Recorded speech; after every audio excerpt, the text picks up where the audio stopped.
അപ്പോൾ ഇപ്പോൾ അടുത്തായിട്ട് സുപ്രീം കോടതിയുടെ ഒരു കണ്ടെത്തലുണ്ട്. എന്താണെന്ന് വെച്ച് കഴിഞ്ഞാൽ വിവാഹ വാഗ്ദാനം നൽകി പീഡിപ്പിക്കുന്നു എന്ന് പറയുന്നത് ഒരു പീഡനമല്ല എന്നുള്ളത്. അത് ശരി തന്നെയാണ്. കാരണം വെച്ചാൽ ഈ പീഡനം എന്ന് പറയുന്നത് എന്താണ്? ജീവശാസ്ത്രപരമായിട്ട് പുരുഷനാണ് സ്ത്രീയെക്കാളും കായിക ബലം കൂടുതൽ ഉള്ളത്. അങ്ങനെ ഇരിക്കെ തന്നെ ഈ ലൈംഗിക വൈകൃതമുള്ളവരാണ് സ്ത്രീയെ പീഡിപ്പിക്കാൻ വേണ്ടി പീഡനം സ്ത്രീ ശരീരത്തെ പീഡിപ്പിക്കാൻ വേണ്ടി സമീപിക്കുന്നത്. ഒരു സ്ത്രീയെ പീഡനമേറ്റ ഒരു സ്ത്രീ പിന്നീട് ഒരിക്കലും അവർക്ക് സാമാന്യമായ ഒരു റെഗുലർ ലൈഫ് ലീഡ് ചെയ്യാൻ പറ്റത്തില്ല. കാരണം എന്താണെന്ന് വെച്ചാൽ ജൈവശാസ്ത്രപരമായിട്ട് ശരീരഘടനയിൽ ഒരുപാട് വ്യത്യാസങ്ങളുണ്ട് പുരുഷനും സ്ത്രീയും തമ്മിൽ. കാരണം ഇതിൻ്റെ അകത്ത് ഈ ഇൻ്റർകോഴ്സ്, പെനിട്രേഷൻ എന്ന് പറയുന്ന അവസ്ഥകളൊക്കെ ഉണ്ട്.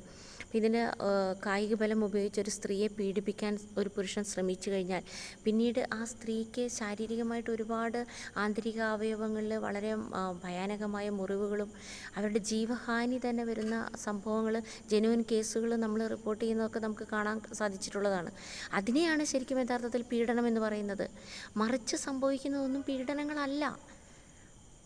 അപ്പോൾ ഇവിടെ നിലവിലുള്ള നിയമങ്ങളെ വളച്ചൊടിച്ച് നിലവിലുള്ള നിയമങ്ങൾ പൗരന്മാർക്കെതിരെ പ്രവർത്തിക്കുന്ന പോലീസ് സ്റ്റേഷനോ FIR ഇടുന്ന സംവിധാനങ്ങളോ അതുപോലെ അത് കോടതിയിലെത്തുമ്പോൾ തെറ്റായ തെളിവുകൾ ഹാജരാക്കുന്ന നിരപരാധികൾ ശിക്ഷിക്കപ്പെടുന്ന അവസ്ഥകളൊക്കെ ഇവിടെ മാറേണ്ടതുണ്ട്. നിയമങ്ങൾ ഒരിക്കലും ശിക്ഷിക്കാനുള്ളതല്ല.